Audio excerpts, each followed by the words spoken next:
Look, these videos are based on spiritual discernment.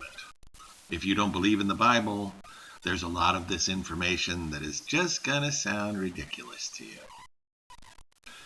Have you ever tried to talk to someone about what's actually going on in the world and who is behind it? And the person you're talking to asks you, "Who is they?" It is usually delivered with a smug look and a tone of voice filled with ridicule. And it's a device created to make you look silly and leave you without an answer. Now, there's a lot of these devices. The people that use these tactics, they don't want to solve anything. They don't want to learn anything. These individuals' true goal is to shut you down and shut you up. The people that use these phrases don't want to investigate for themselves.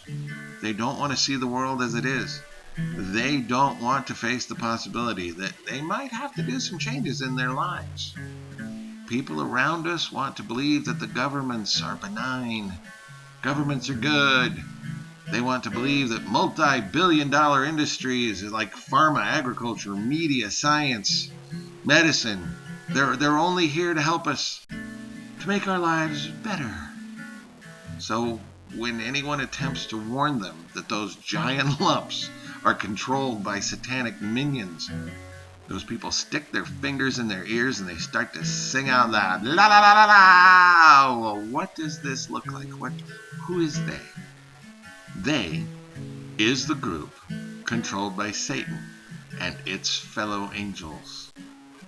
They is also the minions that are controlled by the demonic spirits. Yes, there's a large number of humans that knowingly work with satanic forces that we are struggling against. And that is exactly who they is. The devil needs humans that will do its bidding. It doesn't want any blame on its fingers. What I'm saying is that the devil didn't shove the apple in Eve's mouth. It didn't shove the people into the furnaces in Germany.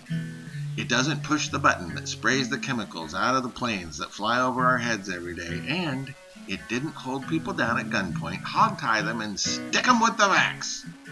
It needs willing participants. Willing participants. Free will. Satan's little helpers. Now, please note, this isn't saying that all these people that participate are satanic.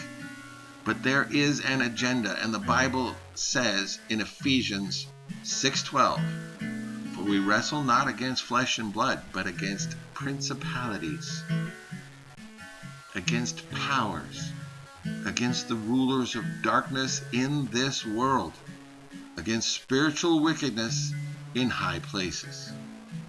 All I'm talking about is what the Bible identified, principalities in high places. Those principalities are spiritual. They control the governments, the corporations, the banks, the industry. But that's not enough. They need a physical clearinghouse to do their bidding and carry out their plans. What they need is an organization that is camouflaged, something that doesn't appear to be the enemy, but instead just a harmless, benevolent friend. An organization that has worldwide appeal. This organization has to have political power. It has to have political power. It also must have religious power. And of course, in today's world, it needs social clout. And through literally thousands of years, they have their base of operations. They have completely compromised the Catholic Church. Not the people that go to the church, but instead, it's the control mechanisms, the leaders at the top of the Catholic Church that are firmly in the control of the enemy. And don't kid yourself. The churches that used to call themselves Protestant are now bowing to the Catholic Church and accepting their doctrines so they control them too. And yet people refuse to use their eyes. They refuse to use their spiritual discernment. They keep asking, "Who is they?" So it's one thing to hear it out in the world, out in the secular spiritual sewers where they openly reject God. But it's downright alarming when people in the church use these methods. People that follow God and believe in the Bible should be able to recognize that the giant corporate entities on this planet do not glorify God.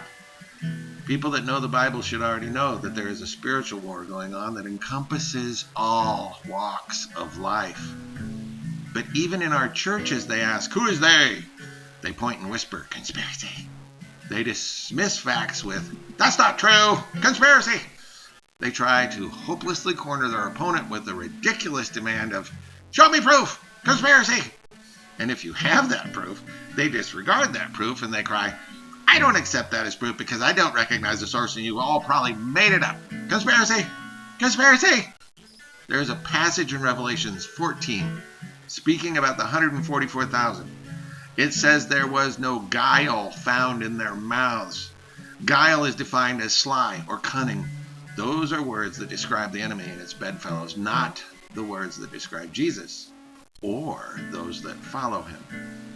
And it isn't demanded of us that we believe everything we hear, but it is required of us to study, to show ourselves approved. That doesn't mean just the Bible. You search for truth to know current events and how they tie into prophecy. Just do some research on your own and decide for yourself based on actual facts. The world is sick. It is dying.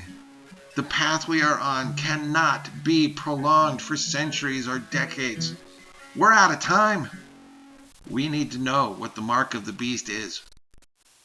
We need to know what entity claims the authority of God himself. But that's the next video. God bless you all.